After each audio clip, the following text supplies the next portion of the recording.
성경 말씀 보겠습니다. 갈라디아서 3장 7절부터 9절의 말씀을 봅니다.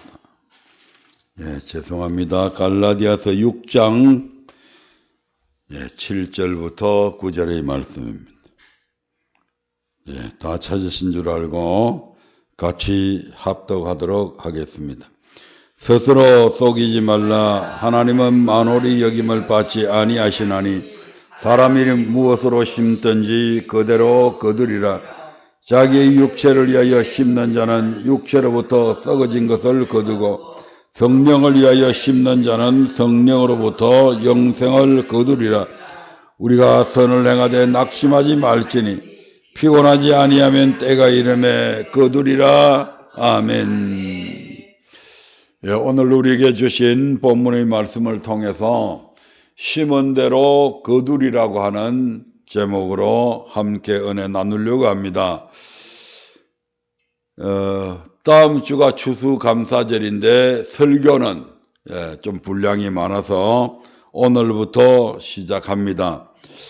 농부가 봄에 밭을 일구어 씨를 뿌리고 여름에 땀 흘려 수고하고 나면 가을에는 수확의 기쁨을 누리게 됩니다. 마찬가지로 우리도 한 해 동안 하나님께 받은 축복의 열매들에 감사하며 하나님께 영광 돌려드리기 위해서 오늘 이 자리에 모였습니다. 해마다 추수감사절이 되면 많은 분들이 이제 성도들이 그 해의 농사 지은 가지고 열매를 가지고 하나님 앞에 나오게 됩니다. 요즘에는 이제 직업이 다양해지고 1차 산업에서 이제 벗어나서 4차 산업 이런 식으로 이제 가다 보니까 그러한 농사 추수하는 이러한 개념 자체가 이제는 꼭 농사를 지어서 어떤 열매를 거두는 것도 있겠지만 그렇지 아니하고 사업하시는 분들은 사업을 통해서 맺은 열매들, 전도하시는 분들은 전도를 통해서 맺은 열매들, 또 우리 크리스찬의 입장에 있어서는 얼마나 내 삶에서 선한 열매들을 많이 맺었는가, 이러한 것들로 생각을 전환해서 살펴볼 수가 있을 것입니다. 그래서 금년에는 우리 교회 농사 짓는 분들도 없고 하기 때문에 앞에 곡식들이나 이런 걸 진열하지 아니하고 감사를 여러분들의 헌금이나 예물로 표하는 식으로 해주시면 되겠습니다. 이렇게 이제 해마다 추수감사절을 맞이해서 하나님 앞에 많은 열매들을 드리게 되는데 어떤 이들은 축복의 열매를 많이 거두는 반면에 어떤 이들은 적게 거두고 또 어떤 이는 의의 열매, 축복의 열매를 거두는 반면에 어떤 이들은 오히려 죄의 열매, 고통의 열매를 거두는 이들도 있습니다. 그런 차이가 어디에 있을까요? 오늘 본문 말씀에 하나님은 만홀히 여김을 받지 아니하시나니 사람이 무엇으로 심든지 그대로 거두리라고 말씀을 하고 있습니다. 우리 속담에도 콩 심은 데 콩나고 팥 심은 데 팥난다 하는 이런 속담을 있잖아요.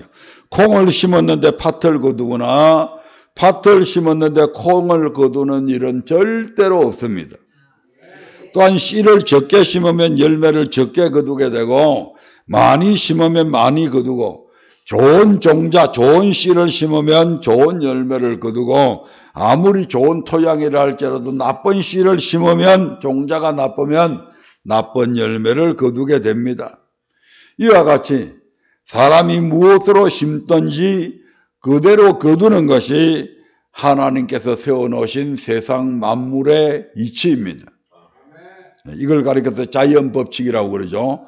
그런데 우리 하나님은 이 자연 법칙까지도 뛰어넘어 계시는 분입니다. 이것은 우리에게도 마찬가지여서 우리가 하나님 앞에 무엇을 심느냐에 따라서 거두는 열매가 달라진다는 것입니다. 그것을 이 시간에는 크게 세 가지로 나누어 살펴보려고 합니다. 첫째, 응답의 축복을 거두려면 무엇을 심어야 할까요? 우리 많은 예수 믿는 사람들은 하나님으로부터 무언가 답을 받기를 원하십니다. 그러면 무엇을 심어야 된다고요? 바로 기도를 심어야 합니다.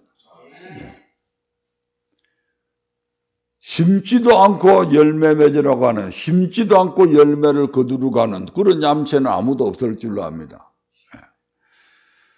반드시 응답의 축복을 받으려면 뭘 심어야 된다고요? 기도를 심어야 됩니다.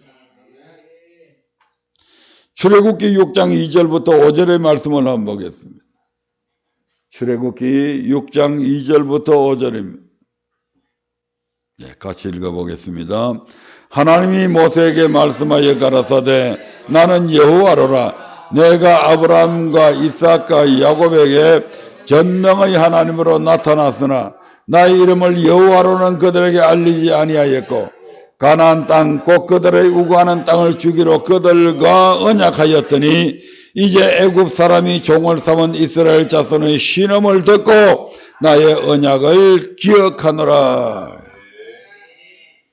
하나님은 미디안 광야에 있는 모세에게 나타나서 나는 여호와라 라고 하시며 가나안 땅 곧 아브라함과 이삭과 야곱의 우구하는 땅을 주기로 이스라엘 백성들과 언약을 했는데 이제 이스라엘 자손의 신음을 듣고 나의 언약을 기억한다고 말씀합니다.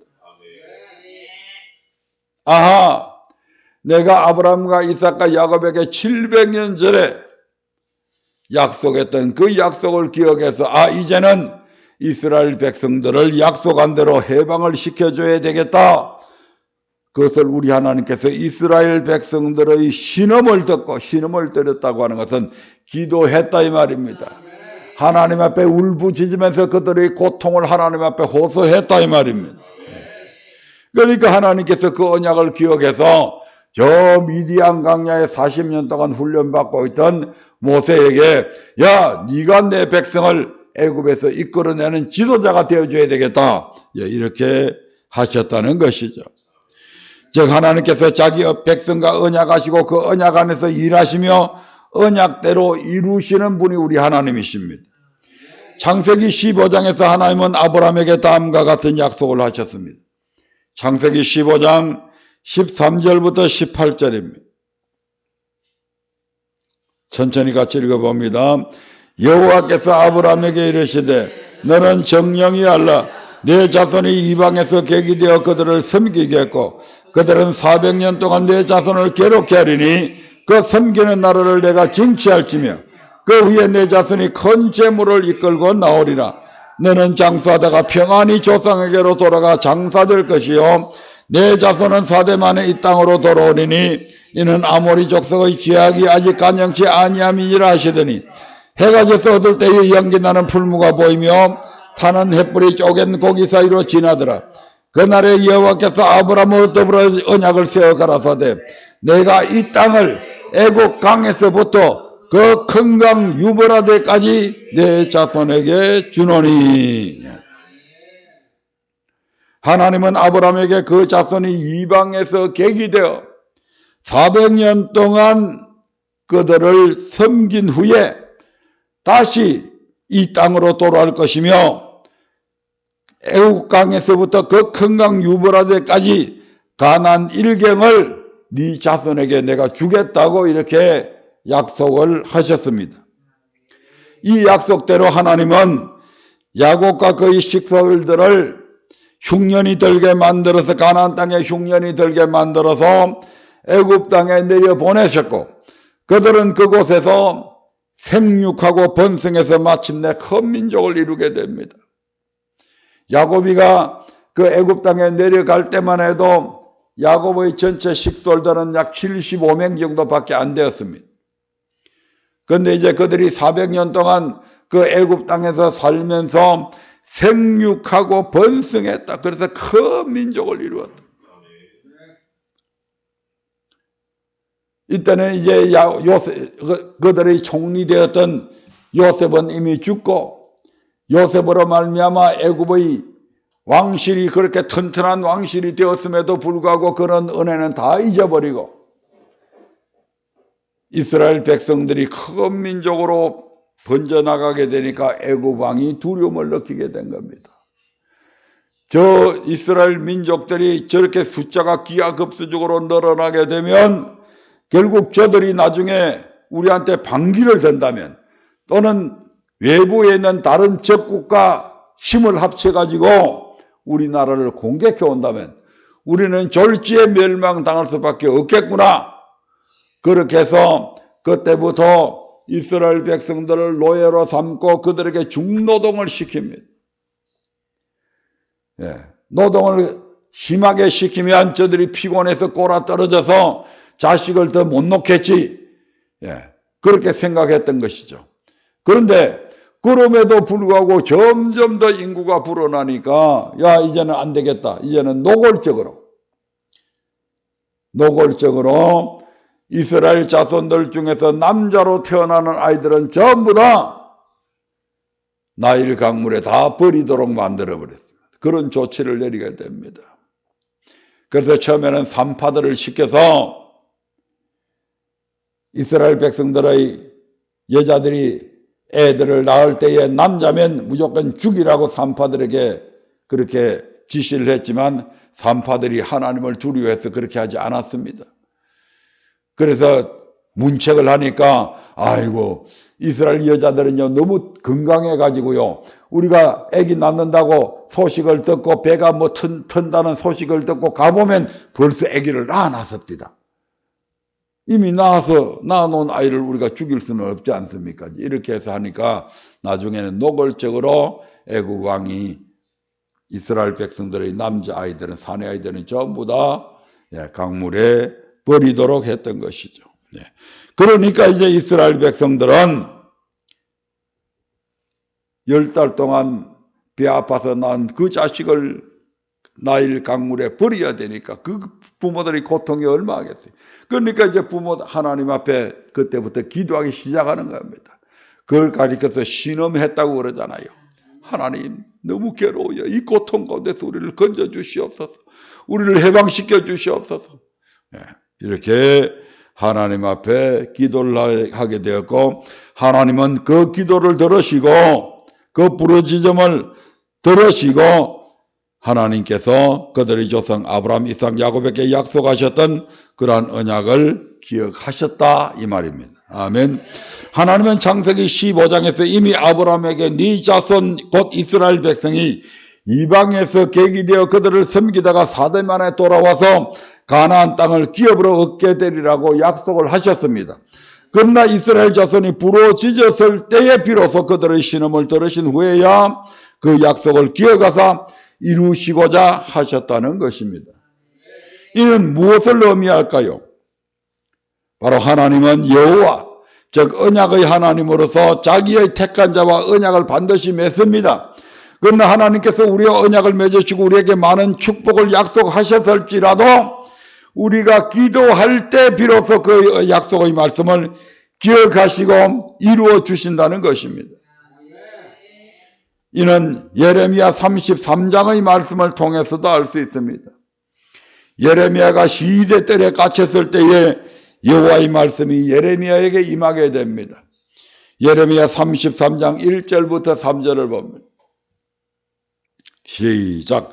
예레미야가 아직 시대들에 갇혔을 때에 여호와의 말씀이 그에게 임하니라. 가라사대 일을 행하는 여호와 그것을 지어 성취하는 여호와 그 이름을 여호와라 하는 자가 이같이 이르노라. 너는 내게 부르짖으라. 내가 내게 응답하겠고 내가 알지 못하는 크고 비밀한 일을 내게 보이리라. 예레미야는 유일하게 그 시대의 수많은 선지자들 중에서 하나님의 말씀을 똑바로 전하는 유일한 선지자였습니다. 그렇게 늘 하나님의 말씀을 바로 전하다 보니까 다른 선지자들과 많은 신하들로부터 미움을 받게 돼서 왕궁에 있는 시대들에 갇혀 있게 됩니다. 시대들에 갇혀 있는 예레미야가 뭘 할 수가 있겠어요? 그런데 하나님께서는 이 예레미야에게 해야 될 일이 있음을 지금 가르치고 있는 겁니다. 저와 여러분들도 때로는 너무너무 어렵고 여러분들이 어떤 환경 속에 갇혀가지고 옴짝달싹 할 수 없을 그런 경우라도 그때도 여러분들에게 할 수 있는 일이 있다 이 말입니다. 오늘 시대때에 갇혀서 아무것도 할 수 없는 예레미야에게 하나님은 뭐라고 이야기합니까? 너는 내게 기도해라. 부르짖어라. 그러면 너는 시대때에서 아무 일도 할 수 없지만 내가 일할게 이 말입니다. 뭐 할 때? 기도하면 이 말입니다. 이게 얼마나 기도가 중요한 건지 모른다 이 말입니다. 여러분들이 아무 일을 할 수 있는 그런 능력이나 여러분들이 어떤 뭘 투자를 할 수 있는 그런 돈이나 이런 게 아무것도 없을 때라도 여러분들이 해야 될 일이 단 하나 있다면 그거는 바로 하나님 앞에 기도하는 일이다 이 말입니다. 현실이 그렇잖아요. 예레미야는 지금 시대때에 딱 갇혀서 옴짝달싹 못합니다. 그런데 뭐는 할 수 있다고요? 기도는 할 수 있다고요. 그 기도하면 일을 누가 하겠다고요? 내가 여호와인 내가 일하겠다. 성취하는 여호와, 그 일을 성취하는 것도 내가 하겠다. 너는 뭐만 해라? 기도만 해라. 그래서 기도가 우리 믿는 사람들에게 있어서 얼마나 귀한 무기인지 모른다 이 말입니다. 우리 믿는 사람들에게 하나님께서 특별히 주신 특권이란 말이에요. 안 믿는 세상 사람들에게는 이런 특권 권한이 없어요. 그런데 하나님께서 우리 믿는 사람에게 특별히 이와 같은 권한을 주셨다 이 말입니다. 하나님은 자기 백성과 언약을 맺으시고 그 언약 안에서 일하시며 반드시 언약을 이루시는 분이라는 뜻입니다. 그 여호와 하나님께서 지금 예레미야에게 너는 기도만 해라. 부르짖어라. 그리하면 일은 내가 하겠다. 모든 언약을 내가 이루어 주겠다. 지금 이렇게 말씀하고 있는 겁니다. 에스겔서 36장 33절부터 36절의 말씀도 한번 보겠습니다. 에스겔서 36장 33절부터 36절입니다. 같이 읽어봅니다. 나 주 여호와가 말하노라. 내가 너희를 죄 모든 죄악에서 정결케 하는 날에 성읍들의 사람이 거듭하게 되며 황폐한 것이 건축되게 할 것인즉 전에는 지나가는 자의 눈에 황무하게 보이던 그 황무한 땅이 장차 기경이 될지라. 사람이 이르기를 이 땅이 황무하더니 이제는 에덴 동산같이 되었고 황량하고 적막하고 무너진 성읍들의 성벽과 거민이 있다리니 너희 사면에 남은 이방 사람이 나 여호와가 무너진 것을 건축하며 황무한 자리에 심은 줄 알리라. 나 여호와가 말하였으니 이루리라. 하나님은 하나님의 말씀을 떠나 악을 행하는 이스라엘 백성들에게 수많은 선지자들을 계속 보내서 끄덕끄덕 경고했습니다. 너희들이 지금 이 악에서 돌이키지 아니하고 계속해서 이러한 악을 저지르게 되면 결국 너희는 멸망당한다. 그러니까 빨리 여호와의 말씀으로 돌아오라. 수많은 선지자들을 보내서 경고했지만 그들은 여전히 돌이키지 않게 되자 하나님께서 바벨론이라고 하는 제국을 일으켜서 그들을 멸망시켜 버리셨습니다. 그런데 하나님은 때가 차면 반드시 그들을 회복시켜 주시겠다고 약속을 합니다. 또한 그들을 모든 죄악에서 정결케 하는 날의 성읍들에 사람이 거듭하게 되며 황폐한 것이 건축되어 그 땅이 마치 에덴 동산과 같이 될 것이라고 하셨습니다. 70년 동안이나 사람이 거주하지 않는 성읍, 수많은 잡초가 우거져 가지고 거기에 사람 살았던 동네다. 옛날에 저기에 큰 성이 있었다. 이런 것들은 까마득히 잊어버릴 정도로 완전히 폐허가 된 곳입니다. 그런데 이제 하나님께서 그곳에 그 황폐한 곳을 기경시켜 가지고 에덴 동산같이 만들어서 거기에 이스라엘 백성들이 다시 살게 만들어 주겠다 이 말입니다. 에덴 동산같이 만들어 주겠다. 얼마나 복된 곳으로 만들어 주겠다고 하신 약속인지 모릅니다. 그리고 이어서 다음과 같이 말씀하셨습니다. 37절 38절 봅니다. 시작. 나 주 여호와가 말하노라. 그래도 이스라엘 족속이 이와 같이 자기들에게 이루어 주기를 내게 구하여야 할지라. 내가 그들의 인수로 양떼같이 많아지게 하되 제사 드릴 양떼 곧 예루살렘 정한절개의 양떼같이 항폐한 성읍에 사람이 때로 채우리라. 그러면 한적 그들이 나를 여호와인 줄 알리라 하셨느니라. 그냥 조그만한 사람이 거주하는 그러한 곳이 아니고 양떼처럼 많은 인구들이 그 항폐한 성읍에 가득 차게 만들어 주겠다. 그런데 조건이 있다. 뭐 해야 된다? 그래도 이스라엘 족속이 이와 같이 자기들에게 이루어 주기를 내게 구하여야 할지라. 뭐 해야 된다고요? 기도해야 된다 이 말입니다. 하나님께서 항폐하게 된 예루살렘을 사람들이 놀랄 정도로 아름답고 풍요롭게 회복하여 마치 에덴 동산 같게 해주겠다고 약속하셨지만 그래도 그와 같이 되도록 이스라엘 족속이 하나님께 구해야 한다는 것입니다. 하나님께서 예루살렘을 회복시켜 주시겠다고 아무리 확실하게 약속하셨을지라도 이스라엘 백성이 이를 위해 기도할 때 비로소 그 약속하신 대로 일하신다는 것입니다. 반대로 기도 안 하면 어떻게 된다는 것이죠? 이루어지지 않는다. 하나님이 약속하셔서도 이루어지지 않는다. 시편 81편 10절부터 11절의 말씀을 한번 보겠습니다. 시편 81절 10절부터 11절. 같이 읽어봅니다. 시작. 나는 너를 애굽 땅에서 인도하여 낸 여호와 내 하나님이니 내 입을 넓게 열라 내가 채우리라 하였으나 내 백성이 내 소리를 듣지 아니하며 이스라엘이 나를 원치 아니하였도다. 네 소원이 뭐냐? 네가 입을 벌려서 크게 벌려서 입을 열어서 내게 부르짖어라. 그러면 내가 네게 가득 채워주겠다. 하나님께서 그렇게 약속하셨다는 것 아닙니까? 누구한테요? 이스라엘 백성이 어떤 사람, 어떤 민족들입니까? 참감람나무잖아요. 얼마나 하나님께서 아끼신 민족인지 모른다 이 말입니다. 그렇게 아끼는 이스라엘 백성이라 할지라도 그들이 입을 크게 벌려서 내게 부르짖어야 내가 그에게 채워주겠다고 약속하셨다 이 말이죠. 그런데 결과적으로 이스라엘 백성들이 입을 크게 벌려서 부르짖었다, 부르짖지 않았다? 부르짖지 않았다는 얘기죠. 그러니까 하나님께서 그 약속을 이루어 주셨다, 안 이루어 주셨다? 하나도 안 채워줬다 이 말입니다.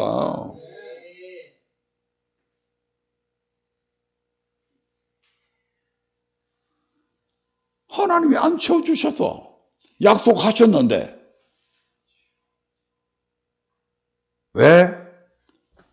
입을 안 열었다 이 말이죠.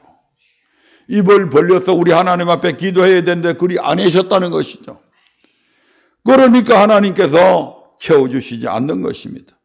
이와 같이 하나님은 택한 자고 예수 믿고 교회에 나온 우리와 언약을 맺으시고 많은 복을 주시리라고 약속하셨지만 그 복을 거저 주시는 것이 아니라 우리가 기도할 때 그 언약을 기억하시고 그대로 이루어 주신다는 것입니다.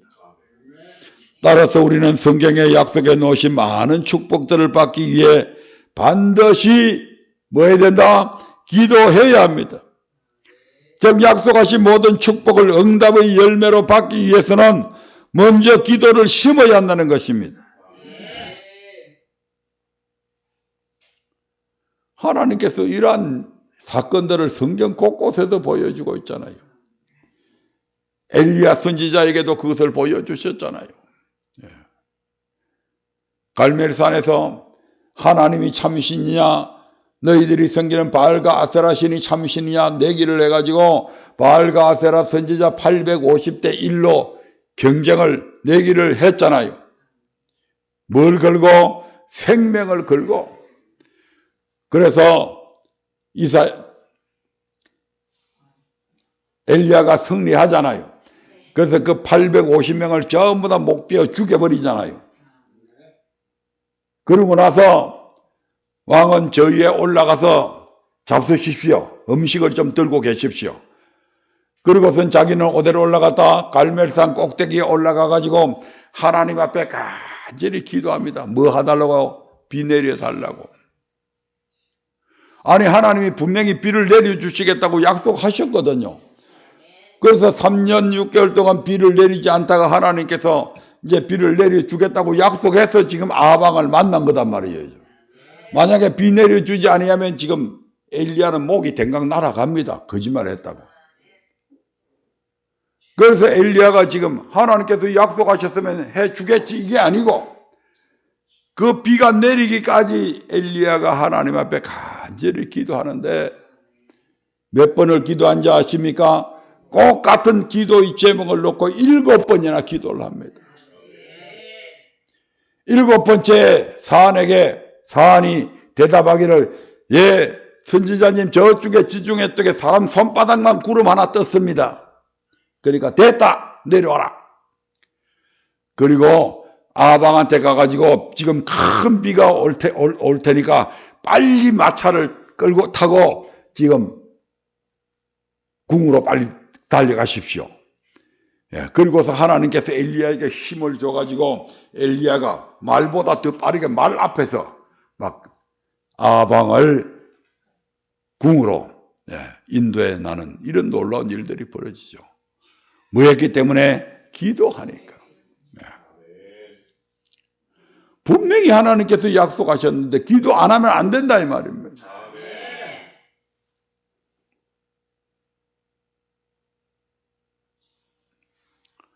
신약시대에 와서 예수님께서 누가복음 18장 1절부터 8절에 보면 항상 기도하고 낭망치 말아야 될 것을 우리 주님께서 비유로 말씀하십니다. 한번 찾아볼까요? 누가복음 18장 1절부터 8절입니다. 시작. 항상 기도하고 낭망치 말아야 될 것을 저희에게 비유로 하여 가라사대 어떤 도시에 하나님을 두려워 아니하고 사람을 무시하는 한 재판관이 있는데 그 도시에 한 과부가 있어 자주 그에게 가서 내 원수에 대한 나의 원한을 풀어주소서 하되 그가 얼마 동안 듣지 아니하다가 후에 속으로 생각하되 내가 하나님을 두려워 아니하고 사람을 무시하나 이 과부가 나를 번거롭게 하니 내가 그 원한을 풀어주리라. 그렇지 않으면 늘 와서 나를 괴롭게 하리라 하였느니라. 주께서 또 가라사대 불의한 재판관의 말한 것을 들으라. 하물며 하나님께서 그 밤낮 부러짓는 택하신 자들의 원한을 풀어주지 아니하시겠느냐. 저희에게 오래 참으시겠느냐. 내가 너희에게 이르노니 속히 그 원한을 풀어주시리라. 그러나 인자가 올 때에 세상에서 믿음을 보겠느냐 하시니라. 어떤 도시에 하나님을 두려워하지 않고 사람을 무시하는 한 재판관이 있는데 재판관 정도 되면 사람 무시하는 게 많이 있죠. 법을 잘 알고 똑똑하고 높은 지위에 있고 자기보다 높은 사람도 죄 지으면 그냥 판결해서 자기의 판결에 따라서 5년 살 사람도 10년 살리기도 하고 10년 살 사람도 5년 살리기도 하고 얼마나 재판관의 권한이 셉니까? 그러니까 웬만한 사람들 다 무시하죠. 하나님도 두려워하지 않았다고 합니다. 그런데 그 도시에 한 가부 힘도 없습니다. 재산도 없어요 보니까. 재산이 많으면 좋은 변호사 사가지고 지금 할 텐데 변호사 살 돈도 없으니까 지금 재판관에게 직접 호소하는 겁니다. 그래서 나를 너무너무 억울하게 한 사기꾼 같은 데 원수가 있는데 이 원한을 좀 풀어달라고 간청을 합니다.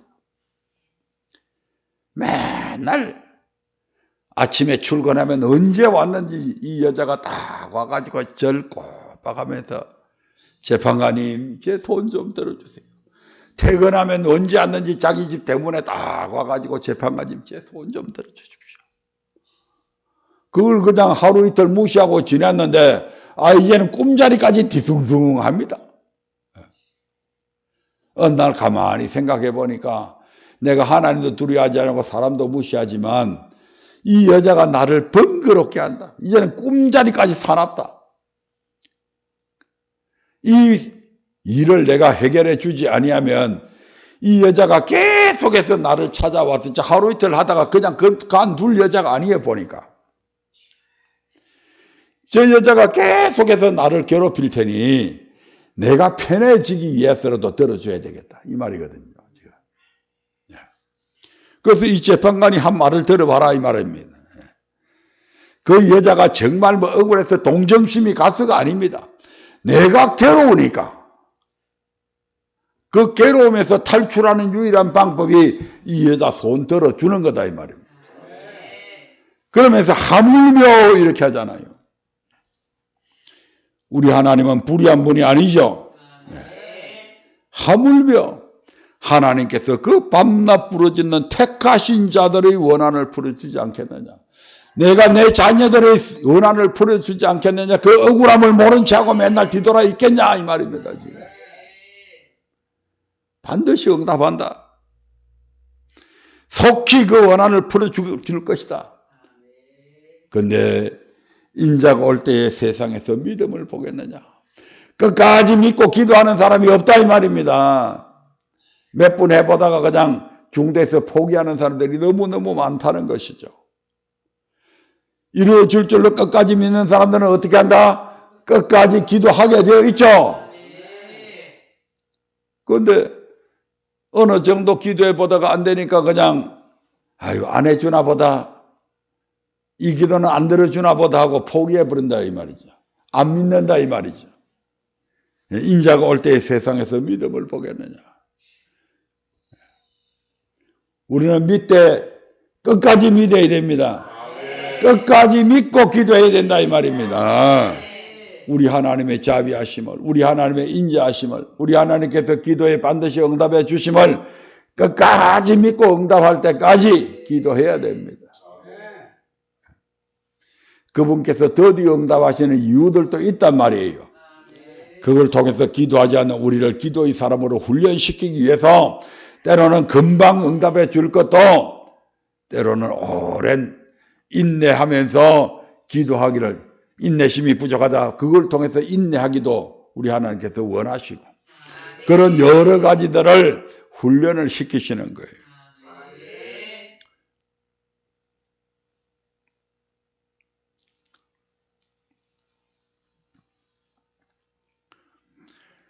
반드시 들어주시되 그것도 속히 들어주신다는 것입니다. 이것은 무엇을 의미할까요? 우리는 때때로 기도하다가 응답이 속히 이루어지지 않으면 쉽게 낙마감하고 기도를 포기하는 경우가 있는데 이제는 절대로 포기해서는 안 된다는 것을 우리에게 교훈해 주고 있습니다.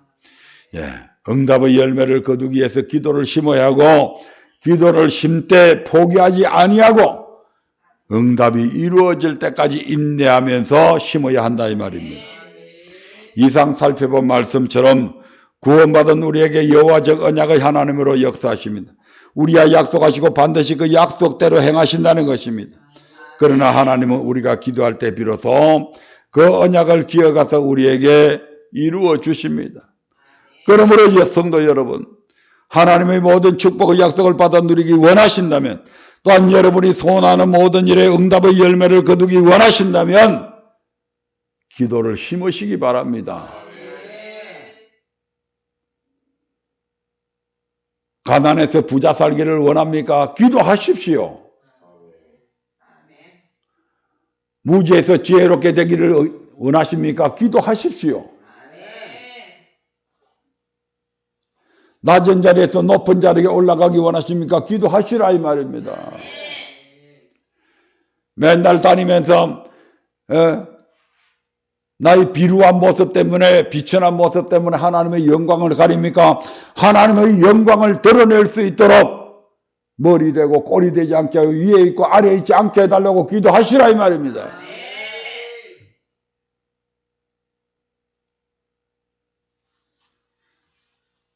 사람은 이루어 줄 수 없어도 하나님은 이루십니다. 아멘. 사람에게 하면 뭐 부정청탁해가지고 뭐 공직에서 쫓겨나는 그런 일들도 많이 봅니다. 하나님께 기도하는 것은 그거는 뭐 뇌물 주는 일도 아니고 그럼 부정한 것도 아니고 하나님께서 해주시는데 누가 뭐라 할 거요?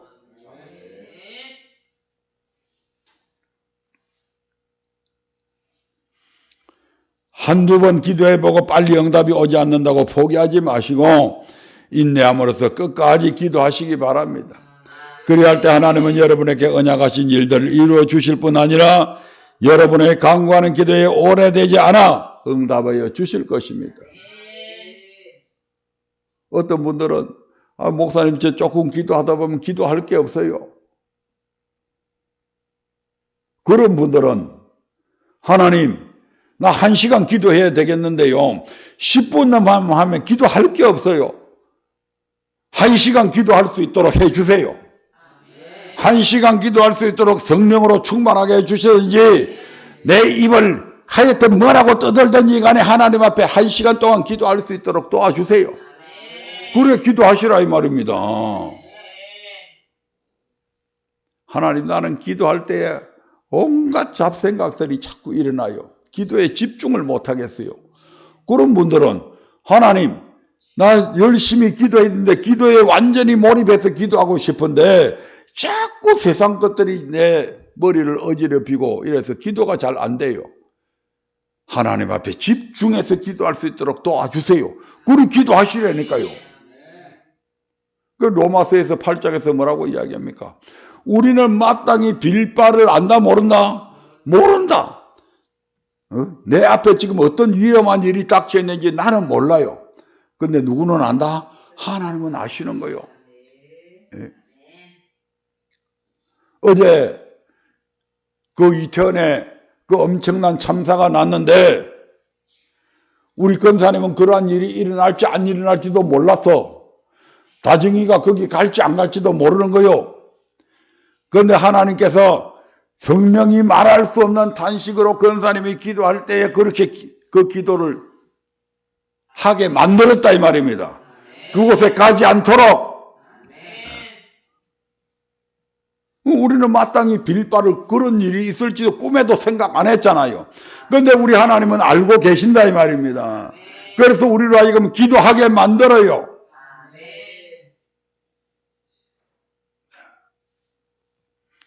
우리는 마땅히 빌 바를 알지 못하나 성령이 말할 수 없는 탄식으로 우리를 위하여 친히 간구하시느니라.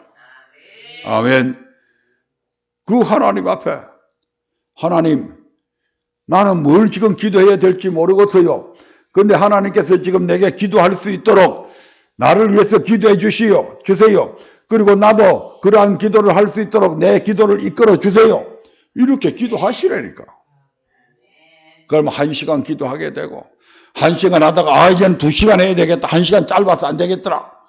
그러면 하나님 앞에 하나님 2시간 기도할 수 있도록 힘 주세요. 그리고 기도하시라니까. 하나님 앞에 기도하겠다는데 하나님이 그건 안 돼 이렇게 하실 일이 만무하잖아요. 하나님이 얼마나 우리가 기도하기를 원하시는데.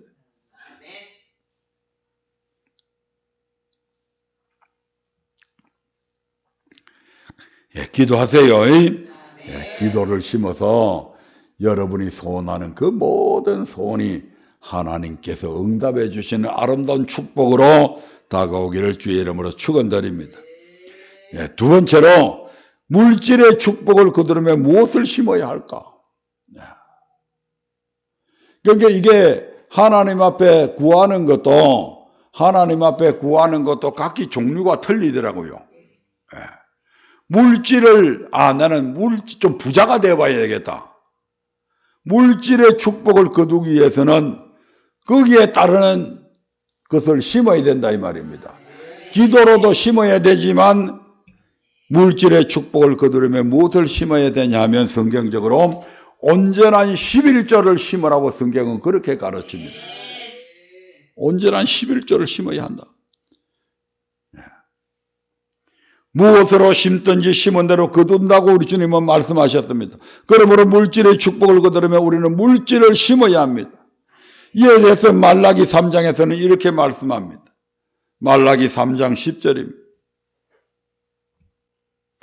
만군의 여호와가 이르노라 너희의 온전한 11조를 창고에 들여 나의 집에 양식이 있게 하고 그것으로 나를 시험하여 내가 하늘 문을 열고 너희에게 복을 쌓을 곳이 없도록 붙지 아니하나 봐라. 하나님께서 피조물된 우리에게 자신을 한번 시험해 보라고 하십니다. 성경은 너희 하나님 여호와를 시험하지 말라고 말씀하셨으며 심지어 하나님을 시험하는 것은 하나님 앞에 악을 행하는 것으로 간주되어서 애굽에서 나온 이스라엘 백성 가운데 어떤 이들은 하나님을 시험하다가 광야에서 멸망을 받기도 했습니다. 불뱀에 물렸는데 노뱀 만들어서 놓은 거 쳐다보라고 그러니까 에이구 그거 쳐다보다고 난나 말도 안 되는 소리 하지 마라 라고 하나님의 말씀을 안 믿고 시험하다가 다 그 사람들은 죽었다 이 말입니다. 그런데 시험 안 하고 믿고 그대로 쳐다본 사람들은 나았다 이 말입니다. 그 간단한 걸 어려운 거 하나도 없잖아요. 오늘 산길을 30리로 불뱀에 물렸는데 산길을 30리로 걸으라고 그럽니까? 칼을 가지고 그 찢어진 뱀 물린 자리를 10cm 이상을 쭉 찢으라고 그랬습니까? 그저 쳐다봐라. 그런데 시험함으로 멸망당한 거죠. 그런데 하나님은 지금 말라기 선지자를 통해서 뭐라고 이야기합니까? 나를 시험해봐라라고 이야기하잖아요. 하나님 시험하면 죽이잖아요. 아니다, 이번에는 안 죽일 테니까 시험해봐 이 말이지. 어떻게 시험해보라고 합니까? 온전한 11조를 하나님의 집에 들여서 하나님의 집에 교회에 양식이 있게 하고 하나님께서 하늘의 문을 열고 복을 쌓을 것이 없도록 붙는지 붙지 않는지 시험해봐라 이렇게 이야기해요. 어려워요? 간단하잖아요. 시험해보라는데 쉽게 말해서 온전한 11조를 들여서 하나님의 집에 양식을 채웠는데도 하나님께서 하늘 문을 열어서 우리의 창고가 차고 넘치도록 복을 붓지 아니한다면 너희들 다 안 믿어도 좋다. 그 말이거든요. 지금 시험해봐라. 안 해주면 나 믿지 마 이 말이거든요. 지금. 온전한 11조를 들여 하나님의 집에 양식을 채우면 하늘 문을 여시고 복을 쌓을 곳이 없도록 부어주시겠다는 하나님의 약속이 그만큼 확실하다는 것을 지금 강조해서 하시는 말씀이잖아요. 그러면 온전한 11조란 도대체 무엇을 가리킬까요? 11조 하잖아요 우리. 아멘. 근데 여기서는 지금 무슨 11조? 온전한 11조. 대부분 소득의 10분의 1을 하나님의 것으로 구별해서 드리면 온전한 11조를 드렸다고 생각하기 쉽습니다. 저도 옛날에는 그렇게 생각했습니다. 왜냐하면 하나님께서 땅의 곡식이나 나무의 가실이나 소나 양의 10분의 1을 하나님의 것으로 구별하여 성물로 드리라고 명령하셨기 때문에 10분의 1만 내면 되는구나 이렇게만 생각했다는 것이죠. 레위기 27장 30절부터 33절을 봅니다. 시작. 땅의 10분 1 곧 땅의 곡식이나 나무의 가실이나 그 10분 1은 여호와의 것이니 여호와께 성물이라. 사람이 그 10분 1을 속하려면 그것에 그 5분 1을 더할 것이요 소나 양의 10분의 1은 막대기 아래로 통과하는 것의 10제마다 여호와의 거룩한 것이 되리니 그 우열을 교개하거나 바꾸거나 하지 말라. 바꾸면 둘 다 거룩하니 속하지 못하리라. 그러나 하나님께서 지금 말라기 선지자를 통해서 말씀하신 온전한 11조는 소득의 10분의 1만을 의미하는 것이 아니라 무엇을 가리켜 온전한 11조로 가셨는지 좀 더 자세히 찾아보겠습니다. 말라기 3장 8절부터 10절을 봅니다. 시작. 사람이 어찌 하나님의 것을 도적질하겠느냐. 그러나 너희는 나의 것을 도적질하고도 말하기를 우리가 어떻게 주의 것을 도적질하였나이까 하도다. 이는 곧 11조와 헌물이라. 너희 곧 온 나라가 나의 것을 도적질하였으므로 너희가 저주를 받았느니라. 만군의 여호와가 이르노라.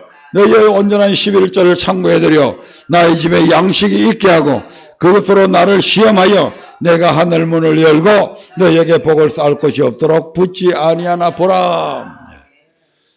어떻게 주의 것을 도적질하였나이까? 라고 반문을 하니까 이는 뭐다? 11조와 헌물이다 이렇게 지금 얘기하잖아요.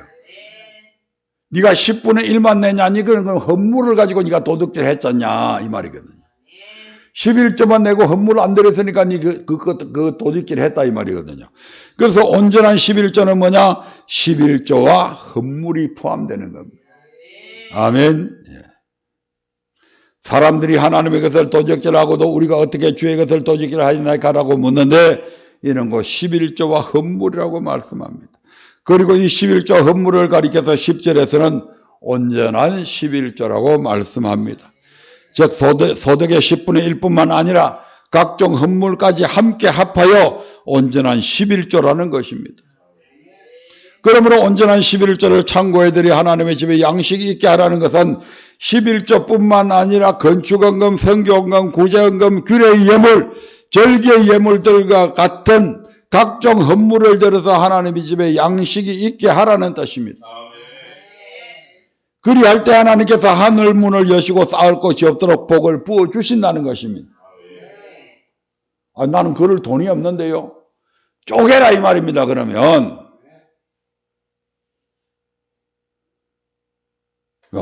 교회 건축헌금도 내야 되고 성경헌금도 내야 되고 구제헌금도 내야 되고 또는 뭐 다른 규례 예물도 내야 되고 그거 다 내려니까 엄청 많네. 엄청 많을 필요 없다니까요. 여러분의 생활 행편에 따라서 내라 이 말입니다. 100만 원 수입 있는 사람 보고 50만 원, 60만 원 그런 식으로 내라는 게 아니라 이 말입니다. 100만 원 있으면 11조 10만 원 내고 그 다음에 성교헌금 이달에 뭐 이것저것 쓸 거 있고 뭐 이래 하니까 성교헌금 얼마 내고요? 1,000원 내고 감사헌금 1,000원 내고 또 뭐 내라? 구제 예물 1,000원 내고 건축헌금 1,000원 내고 이런 식으로 쪼개서 내라 이 말입니다. 그걸 꼭 10,000원, 20,000원 꼭 돈 액수를 많이 해서 내라는 게 아니잖아요. 그럴 행편이 되는 사람은 그렇게 내야 됩니다. 그래 안 하면 하나님 거 베어 먹는 게 된다 이 말이죠. 그러니까 가난한 사람은 그렇게라도 해라 이 말입니다. 지금. 뭐 집불도 돈도 없으면서 뭐 너한테 땡빚 빚내가면 빚도 뭐 갚을 힘도 없는 게 뭐 빚내가지고 막 낸다고 이렇게 내다가 나중에 시험 들어가고 교회도 안 나오고 그런 사람들 많잖아요. 그리 하지 말라니까. 하나님이 꼭 물질이 많고 적음을 가지고 따지는 게 아니잖아요. 가부의 2랩돈을 다른 많은 사람보다도 더 많이 냈다고 평가하시는 우리가 하나님이잖아요. 2,000원 낸 사람 보고 200만 원 낸 사람보다도 더 많이 냈다고 하나님은 인정해 주시잖아요. 생활비 전부를 내었느니라. 그러니까 그렇게 11조와 헌물을 그래서 겸해서 내봐라 이 말입니다. 그래서 하나님께서 점점 내 창고에 많이 쌓이게 만들어주면 그때 돼서 더 많이 내면 되잖아요. 이 쉬운 것을 왜 안 하냐고 시험해보라고 그러는데 그러니까 돈 액수 걱정하지 말고 이제 하세요. 해야 돼. 하나님께서 주시는 복은 이 복뿐만이 아니라 계속해서 11절 12절 말씀 한번 보겠습니다. 11절 12절입니다. 시작. 만군의 여호와가 이르노라 내가 너희를 위하여 항충을 금하여 너희 토지 소산을 멸하지 않게 하며 너희 밭에 포도나무의 가실로 기한전에 떨어지지 않게 하리니 너희 땅이 아름다워지므로 열방이 너희를 복되다 하리라. 만군의 여호와의 말이니라. 온전한 11조를 들여서 하나님의 집에 양식을 채웠을 때에 하나님께서 무슨 문을 열고 하늘 문을 열고 복을 쌓을 것이 없도록 부어주실 뿐만 아니라 하나님께서 친히 전대의 구멍을 막아주시고 손으로 하는 일마다 행통하게 해주시겠다는 것입니다. 아무리 전대난 구멍에 아무리 막 곡식을 들어 부어봐요. 나중에 요리 들면 있다 없다? 네. 왜? 전대 구멍이 나서 다 없어져. 열심히 내 딴에는 돈을 벌었는데 나중에 보니까 아무것도 재산 모의가 있는 게 하나도 없어. 왜? 다 세했다 이 말이죠.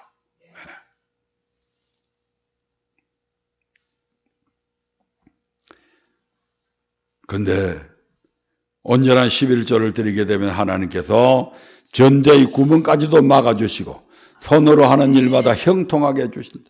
그래서 여러분들이 수고해서 벌은 그 돈들이 차곡차곡 쌓여져 간다 이 말입니다. 그리고 심지어 믿지 않는 사람들로부터 야 정말 저 사람은 예수 믿더니 하나님께 엄청난 복을 받았구나 라는 부러움에 가득 찬 소리를 듣게 될 것이라고 지금 말씀을 합니다. 아멘. 예, 이것이 하나님의 약속이다 이 말입니다. 그러므로 물질의 복을 받기 원하십니까? 지난날 하나님의 것을 도적질한 일이 있다면 회개하시고 온전한 11조를 드려 하나님의 집에 양식을 채우시기 바랍니다. 네. 떼어먹은 게 너무 많은데요. 그러면 저한테 이야기하십시오. 네. 선지자는 그것을 감해 줄 수 있는 권한이 있습니다. 아멘. 네. 가만 지나고 그 떼먹은 거 생각하니까 1000만 원이 넘는데요. 지금 내 행편에 1000만 원 낼 돈이 전혀 없는 100만 원 내기도 힘든데요. 그러면 내가 다 탕감해서 10만 원을 내라 하든지 10,000원을 내라 하든지.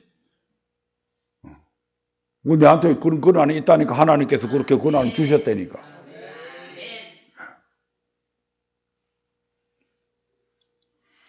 물론 온전한 11조를 드리려다 보면 생활의 어려움을 느낄 수가 있습니다. 애들 학비도 보내야 되고 등록금도 내야 되고 뭐도 해야 되고 그런데 이거 줘버리면 어떡하지? 당장 생활에 쪼들리는데 그런 어려움이 있을 수 있다 이 말입니다. 그럼에도 불구하고 내야 됩니다. 왜냐하면 봄에 씨를 뿌리지 않고 추수 때 열매를 거두려는 그런 어리석은 농부는 없다 이 말입니다. 일단은 심어야 되잖아요. 시편 120편 5절부터 6절에서는 기쁨으로 단을 거두기 위해서는 눈물을 흘리며 씨를 뿌리는 수고가 있어야 한다고 말씀합니다. 지금 우리 성도인 같은 경우에는 춘궁기 안개 꺼봤죠? 네. 봄철이 되면 이제 작년에 했던 그 곡식들 전부 다 이제 먹고 양식이 완전히 바닥이 난 상태가 됩니다. 그 봄에 이제 씨를 뿌려야 되잖아요. 봄에 씨를 뿌려서 또 이제 가을에 거두어서 그거 갖고 이제 먹고 사는데 그 가을에 거둔 곡식들도 이제 다 소진이 되어서 봄철 되면 양식이 다 떨어진다 이 말이죠. 그 춘궁기 때가 되면 동네마다 거렁뱅이들이 막 얼마나 많이 다니는지 모릅니다. 네. 마을로 동양어들, 양식어들. 근데 그 춘궁기 때 배를 골아가면서 허리띠를 졸라게 하면서 심지어 물을 마셔가지고 물배를 채워가면서 곡식을 집에 종자는 있거든요. 그 종자 그걸 밥을 해 먹으려면 씨 뿌릴 씨가 없어져 버리잖아요. 그러니까 그렇게 배를 골아가면서 물배를 채워가면서도 그 종자 씨는 안 먹는다고요. 왜? 그거 가지고 씨 뿌려야 되니까. 네. 그 종자 씨 안 먹어. 그래서 그걸 뿌리면 가을철이 되면 또 추수 맥주 거둘 때가 되면 보리쌀 얻고 또 가을철에는 쌀을 얻잖아요. 아멘. 온전한 11조가 뭐냐면 이 종자씨와 같단 말이에요. 이거 종자씨 심어야 거둔단 말이에요. 그런데 내가 좀 어렵다고 해갖고 이 종자씨 먹어버리면 뿌릴 게 없잖아요. 드릴 게 없잖아요. 그래서는 안 된다는 거죠. 그래서 눈물을 흘리며 씨를 뿌린다. 시편 126편 5절 6절 봅니다. 시편 126편 5절 6절입니다. 시작. 눈물을 흘리며 씨를 뿌리는 자는 기쁨으로 거두리로다. 울며 씨를 뿌리러 나가는 자는 정녕 기쁨으로 그 단을 가지고 돌아오리로다. 비록 심을 때는 고통의 눈물을 흘리지만 나중에는 반드시 큰 기쁨으로 열매를 거두게 된다는 것입니다. 그러므로 기쁨으로 물질의 축복을 거두기 원하신다면 어떤 어려움 속에서도 하나님께서 나의 것이란 명하신 온전한 11절을 드려서 하나님의 집에 양식을 채우시기를 주님의 이름으로 부탁드립니다. 그래서 우리 언약 식구들 모두가 다 잘 살아보자 이 말입니다. 세상 남부럽지 않게 모든 세상 사람들조차도 부러워할 수 있는 그런 모습으로 잘 살아보자 이 말입니다. 그래서 우리 자녀들에게도 참 우리 아빠 훌륭한 분이다. 우리를 저렇게 양육하시느라고 저 고생을 하면서 이렇게 했구나 하는 것도 애들이 알게 되고 그 아이들한테 다른 아이들 못지않게 잘 사는 그런 모습들 보여주고 아이들도 도와주면 얼마나 좋아요. 그런 복된 우리 언약 식구들이 되기를 주의 이름으로 축원드립니다. 다 같이 기도하겠습니다.